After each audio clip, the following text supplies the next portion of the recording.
Welcome back to Different Faces. I'm Pamela. And I'm Fatima.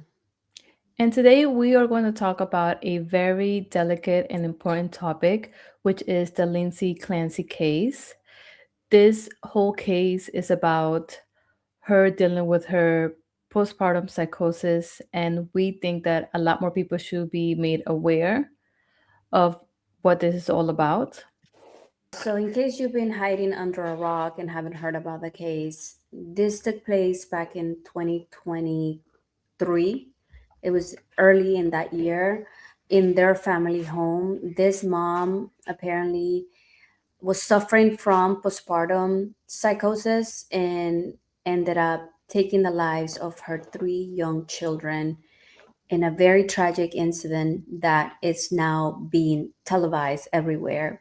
Um, I believe today is the last day of trial before they go to the conclusion part of it. And you have two different sides. First, you have the defense stating that she should not be criminally responsible because she was suffering from a mental illness, which was the psychosis. And then you have the persecution saying that she planned deliberately to kill her children because she sent her husband away from the house to go get, I believe it was medicine and food, and because Hmm. it was so meditated that she planned it. And I would love, as two moms of two, well, actually three young children, I would love to hear your take because you actually were the one that told me about the case.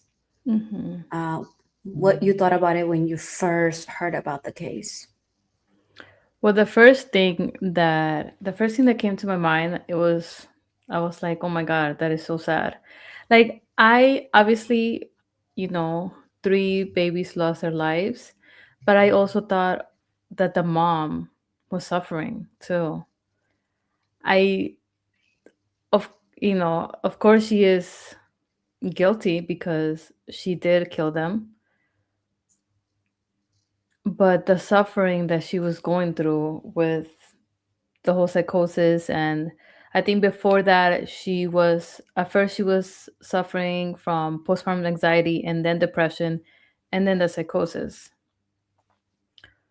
So I mean, it's it's a very sad case, and the fact that she tried to get help but no one was able to help her,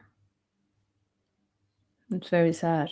When I first heard about it, my sympathy went straight to the kids first because you do hear a lot of those stories of moms that kill their children, and not all of them involve mental health, right? So Yeah. I think the last one before this one that I heard was a mom that drowned the kids in a bathtub.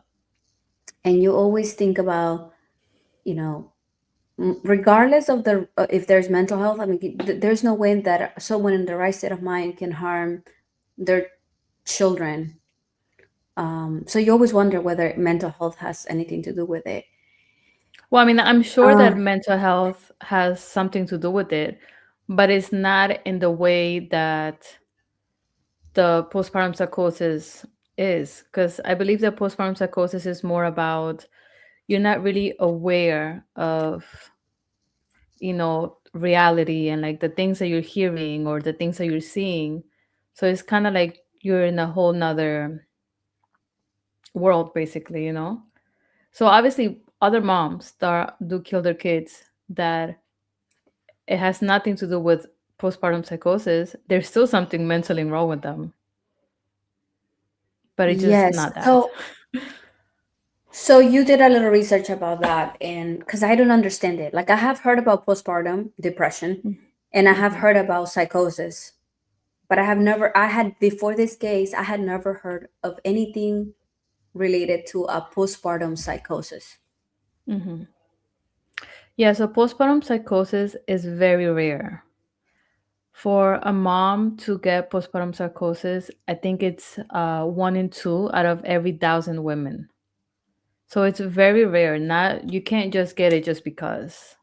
there are some factors and triggers. Bipolar disorder and schizoaffective are the strongest factors whether a mom is at risk of getting postpartum psychosis. And also, a lot that has to do with it is sleep deprivation.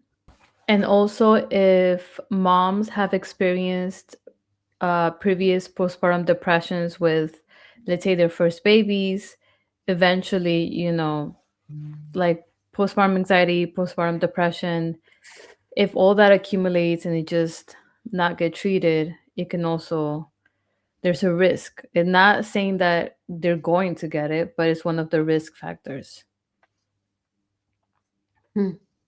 So in her case, from what I've been listening, she had been um, dealing with this diagnosis of bipolar 2, which she accepted. Her husband said there's no way that's happening to my wife.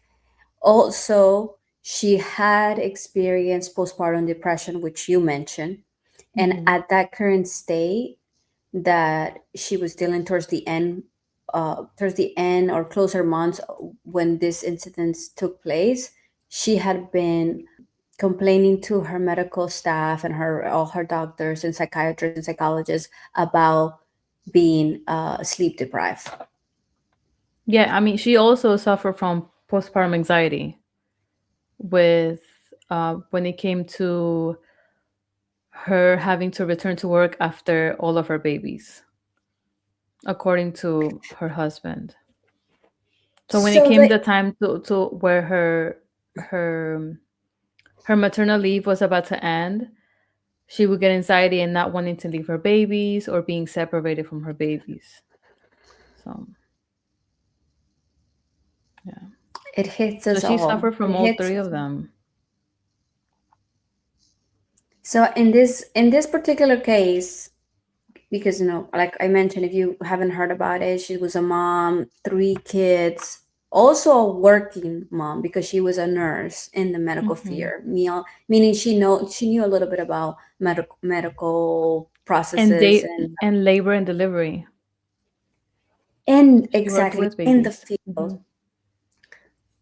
She she had been experiencing these symptoms and she had been sharing them with her inner circle, husband, parents, not friends, but just her inner circle. Yeah. And then she had actually seek help because there is traces of her seeing doctors and Psychiatrist. psychiatrists. Hmm. And not only that, but actually admitting herself in a mental hospital. This was early January. The killings took place on the 24th of January. So this tells me, at least as just somebody that is watching, right, that she tried to get help, Yeah. that she was crying out for for help. Yeah. And I mean, according to what I've heard, she did tell, I think, her mom and her mother-in-law that, even like the medications that she was taking, they were making her feel worse. And she felt scared and she didn't like the way she was feeling. And instead of changing her medications, they just keep adding more and more. I think she was in total of like 13 or something along those lines in total of medication. That's insane. that is insane. The interesting thing about this case is that the defense is not saying that she did not commit the crime, that she did not went ahead and kill her children.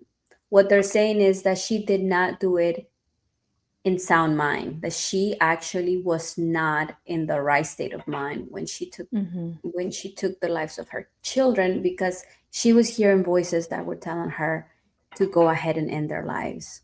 How do you feel? So they're pleading insanity. Well, that's so hard. Hmm. Because, I mean, would you say it was still premeditated even though it was in between of her psychosis? Because technically, like, she wasn't in her right state of mind, you know? Yeah, postpartum psychosis is not something that comes and and then goes. randomly goes. She's been she's been hearing voices, and what the persecution is saying is like she did not tell anyone about it. And what her lawyers are saying is that she did not mention those thoughts because she feared that her children were going to be taken away from her. Mm, So she didn't say it. She continued to say, I need help because I want to commit suicide. I am having suicidal thoughts. And it was not a lie, it was true. But mm-hmm. she felt that this way she can get the help she needed to also avoid those voices in her mind that were telling her um, to take the lives of her children. Yeah. It is important to talk about that because whoever might be going through this might also be scared that their children might be taken away, that they might lose their children, or be they might feel shame because they might think, oh, people are gonna think I'm a bad mom or I'm crazy. But it does need to be talked about. Yeah, and that's what the state is saying, that her fear of her children being taken away were stronger than her fear of her children being Dying. her.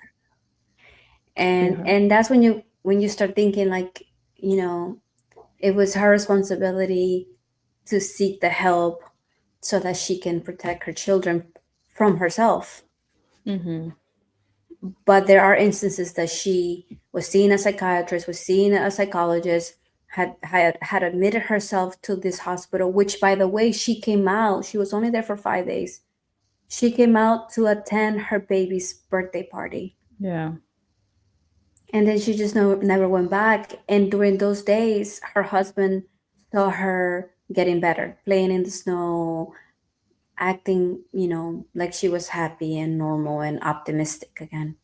Or you mentioned that the psychosis doesn't come and go, but I think that I mean I could be wrong, I don't know, but I think that there's days that it's really bad where like they hear voices and like it's really really bad, and there's days that they can function okay like normal.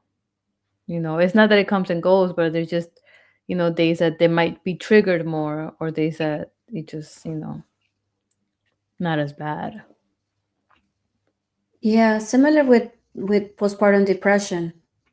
There's days that it keeps you in bed, and Mm-hmm. there's days that you're able to function and get out of bed and see, like, the light at the end of the tunnel. Yeah. Thankfully, I have never experienced any of this, but just from what the things you hear and online, and just there's a lot of guilt maybe that comes with it. I think it's society, right, that makes us feel, again, I'm going to use the word ashamed if we feel other than so happy to be a mom, or I'm such a strong mom, or I can do everything and I'm so happy to do it. You know, if you feel a little bit of, oh, I today I feel kind of sad and I can't do this for my kids, or I can't do this for myself, it's like, oh my God, you're such a bad mom. You should be happy you're a mom. Yeah, and if we Yeah. only knew that if we open just a little bit to allow a little vulnerability to come out and say, God, I'm having such a hard week with my toddler, then other moms could feel, okay, this is a safe space. I don't have to be perfect, or I don't have it all figured out. Let me also share how I'm dealing with my teenage boy or Mm-hmm. whatever. If we only allow like organic conversations without the fear of being judged, then Yeah. maybe we can just be like there for each other. In this case, I know she reached out to family, and even not only her side, but also from, I believe, the husband's side. But she couldn't get herself to speak to friends about it. And what she's facing right now is first degree murder charges.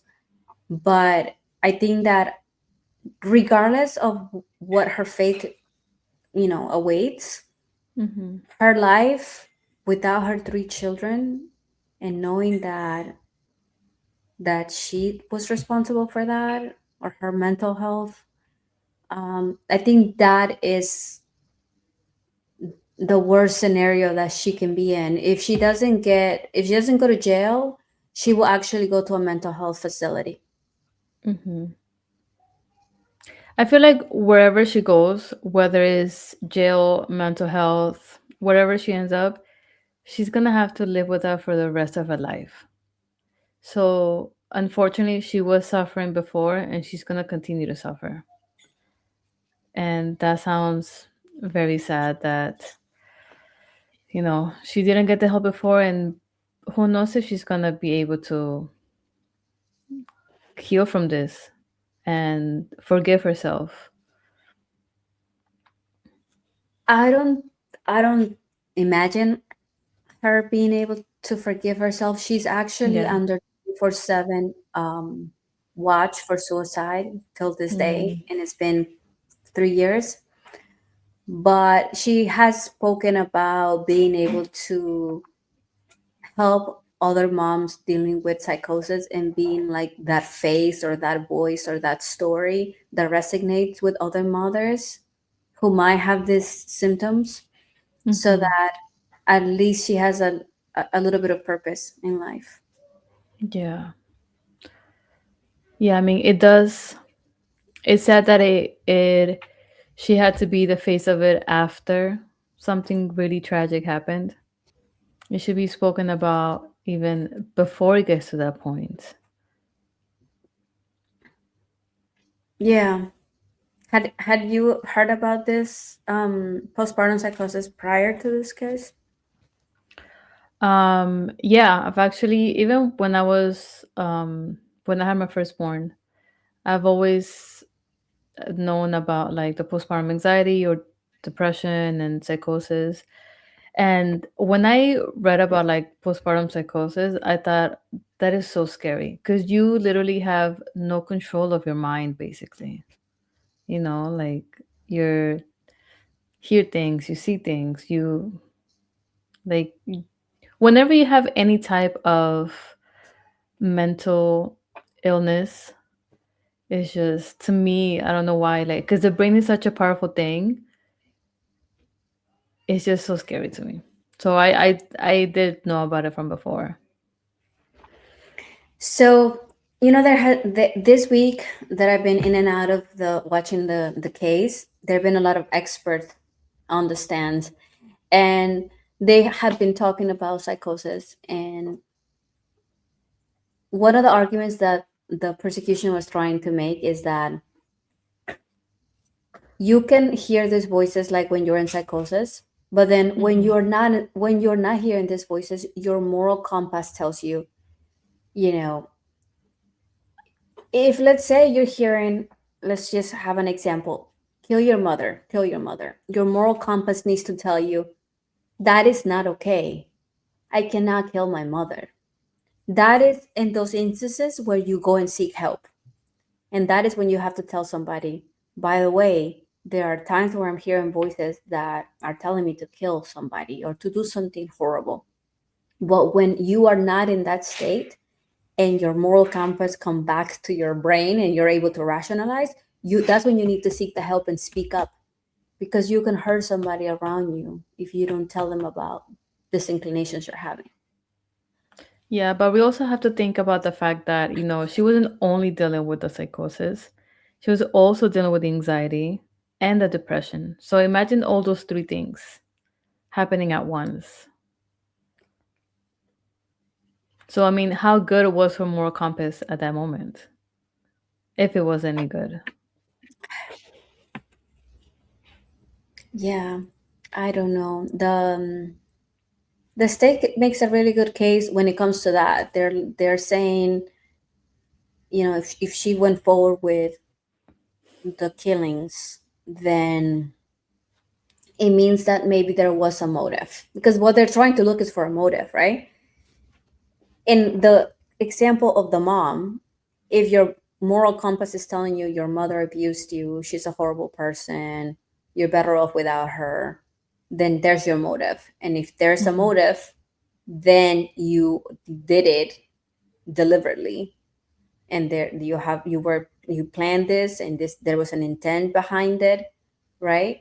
In her case, it wasn't that her kids were horrible.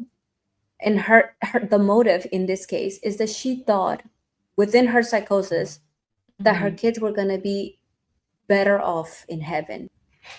Therefore, how can we judge her if she was thinking, if she had those thoughts? It's tough. It is tough because obviously, for who all the jurors that are there and the judge, obviously they're looking for justice for the babies.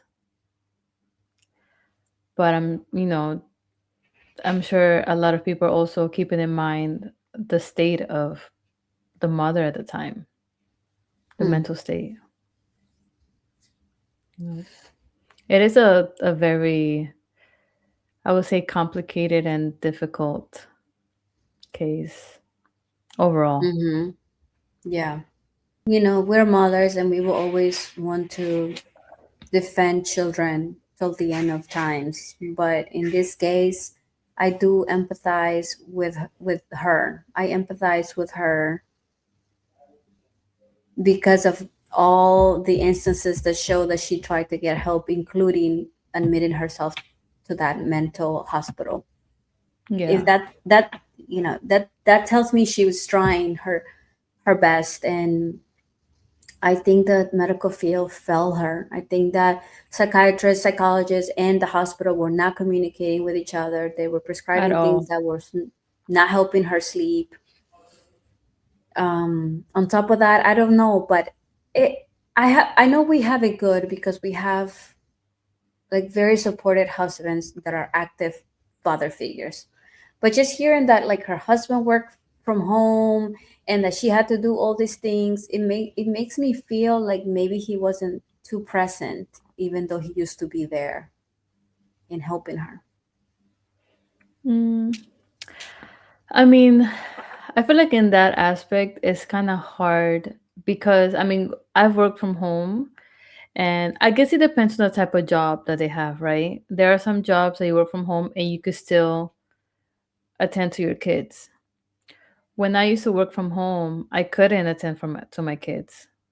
So my parents or my husband, if he was home, he would take care of the baby because it was one at a time. He would take care of my son, or my parents would take care of my son. So I'm not sure what kind of work he would be doing in the computer. He had an office and all that, but I feel like just because he was at home working doesn't mean that he was able to attend to the kids. I think he mentioned that when he had the chance or he was able to while working, he would take either the baby or like the two oldest ones, to be there with him, but it wasn't all the time. So I guess it depends on the type of work that he'll be doing. No, I think regardless of like the technicalities of whether he had an office or whether he can get out of a call or get out of the computer, I'm saying that he Hmm. wasn't. I don't think he was present, not physically. I'm talking about in a Okay. supportive role to her when it came to the three Okay. children. Three children are a lot, and she wasn't a stay-home mom. She was also a working mom, Yeah. and she wasn't in a stable condition. She was suffering from depression and anxiety. So I'm wondering what kind of father slash husband figure he was to her, because it's giving the impression that he could have done more. Not to blame him, because obviously he went through Hmm. this pain too. Imagine coming back Yeah. home and finding um, your wife outside. The first thing he told her when he saw her is he called 911, but he says, "Where are the children? Where are the children?" And she tells them they're in the basement. So he ran Hmm. to the basement and the 911 call has the sobbing of a man that is distraught in finding the three kids that were hanging. So Yeah. I don't want to put blame on him, but I'm just saying, like, how much did he help, or how much more he could have helped. Yeah, I mean, I'm sure that he could have been more supportive or helped more or had maybe, even if let's say he couldn't have someone there, right? Another professional inside the home to be Hmm. support to her. But it also, sometimes I know that doesn't matter what your partner or the people around you do when it comes to the depression and anxiety, is hormonal imbalance, right? So it doesn't really, as much as people want to help you, the depression anxiety is still does what it does basically. So people can help you as much as they want to help you, but you're still gonna feel the same way. I don't think Like, so. If you have like anxiety and depression and you don't have the three kids to contribute to that anxiety and depression, and your husband's telling you, you know what, I have the evenings, you know, you worked, I worked, and I have the evenings. Go shower, go change, go rest, go go to the gym, go do meditation. Then mm, stress contributes to depression. it does. I mean, obviously, doing things for yourself, like working out or prioritizing yourself instead of taking care of other people, it does help the depression and the anxiety, but it doesn't necessarily mean that it's gonna take it away. Like before it takes it Mm. away, you have to, I mean, working out does help with depression. I've heard that. But it's not like a one day thing. It's not like he says, "Oh, today, one day a week, you can do your thing and I'll take care of the kids." Like when it comes to that level, it has to be prioritized a lot. Yeah. So, So in this case, like you mentioned, maybe a professional could have come in and step in while she seeks the help that she needed to be okay. mhm. And it's too late in this case, but it's not too late to bring awareness to this problem. Yes, definitely.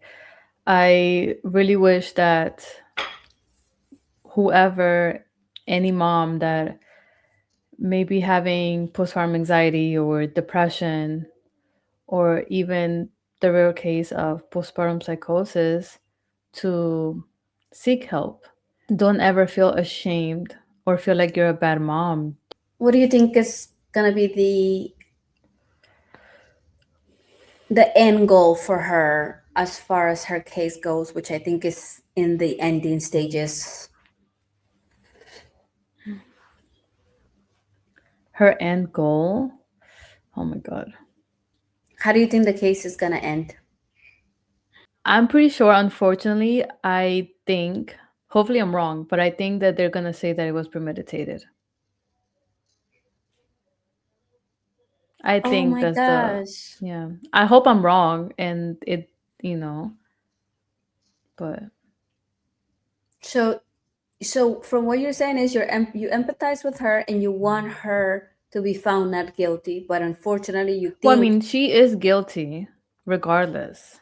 She's no, guilty no, because no. she killed them. Whether she's guilty, if she killed them with sound mind, with so Oh, she did. She was not in sound mind yeah. at So you all. want her to not be guilty, even though you believe she's probably gonna be convicted. She's gonna be found guilty. I think because of, I don't want to say society. I feel like lately in every episode we talk about society. But I do think that she's going to be convicted. And hopefully I'm wrong because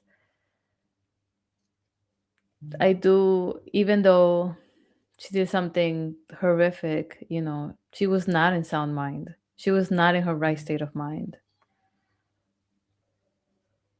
Hmm. I. It's funny how we always think differently. Just like you, I agree, and I want her to be found not guilty because I don't think she purposely was trying to hurt the children. I think that this is part of psychosis and a horrific, just, you know, just an incident that could have been completely Prevented. preventive if her medical team, psychiatrists, psychologists, if everybody have gotten in the same page. I think these children could still be alive today. But I think that just like me and you are seeing this empathy for her, I think the jurors will also feel this way, and hopefully together they will grant her the not guilty verdict. I You don't think know, she's going to go to jail. I think she's going to go to a mental health institution and hopefully receive the help that she needs. hopefully. But the prosecutor, it's so funny that the prosecutor is a woman. And I wonder if she has kids. I wonder if she has gone through pregnancy and delivering her babies. I don't know why I think it's interesting that it's a woman, you know. I feel like, I mean, obviously she's doing her job, but when she speaks, like, it just doesn't sound like she has a little bit of empathy. Remember, she's doing her job in defending the children. I know. And what she wants is justice for those children. So if we take away the fact that she might be a little rude, she interrupts, she's very cutthroat, she's trying to fight for the justice of those children. But because you're mentioning this, I also think that not only the public feels it, but I'm sure the jurors that are there in the room, they're seeing that as well. Hmm. And believe it or not, that plays a toll in also in your decision. Liking one side or the other plays a lot on your decision. It plays is part of it. So I think that it would be interesting to see or to do a part two of this episode where we talk about what ends up happening, um, what that means for her case, what that means for mothers suffering from any sort of mental illnesses. But I think she's going to be found not guilty. Let's hope so. I really hope so. I hope I'm wrong. So, yeah. Okay. Yeah, I'm so But glad we'll that see. we spoke about this. And if you ever hear voices, or if you ever are having a bad day or going through something, I hope that you remember you have a friend, and you remember these three little kids, and we need to speak up. We Yes. need to speak And up. even if, let's say, even if you don't feel comfortable to talk to your friends, right? People that know you. Mm-hmm. The reason why we are doing this podcast is the online village, right? Everybody's Hmm. far away. Me and you are far away. If you don't feel comfortable, let's say if you just need somebody to talk to, our Instagram DMs are always open. If you need Yes, somebody to talk to, girl. if you need a friend. So, yeah. Yeah, yeah. I might take a little while to reply, but trust me, I'll reply. I hope I can be there for somebody. I know you'll be there for me for sure. Mm, Um, yes. I think we all been through sometimes. My lows were when Ari was two. That's where my lows when so 3 years 2 years ago. or too old? 2 years. She was two Two years. Two two years years old. old. Okay. You know, back then, my husband was a firefighter, and dealing with him being away, and back and forth every 2 days. And I felt very alone in my Yeah. parenting process. And when I would go and get help from my parents, among being with them, I still felt alone because it's like my family unit. It's not just me and Adi. It was, where Yeah. is this other person? The Um, main person. the second Yeah. main person. Well, the second main person. Well, the main person to you. Yeah, yeah. So yeah, I had my lows, but here and there within, therapy and coping mechanisms and reading and being online, believe it or not, I was able to slowly get back into myself. So sometimes people ask me, "Did you ever experience postpartum depression?" I don't think so. No. Immediately after she was born, I was really happy, and I was, I think I was okay. Your usual stress, your usual sleep deprivation that mothers go through, but Mm-hmm. nothing that made me feel like I was helpless, that I didn't want this life or I didn't want this child. What? No. But we all have our lows, and my lows were when Ari was two. Okay. I think my lowest, I was with my first son. I did have him in New York, and it was just me and my husband. And, he was working. So I was alone most of the time, you know. He was able, when he was first born, he was able to take, I think, like 2 weeks off. But then after that, I was by myself.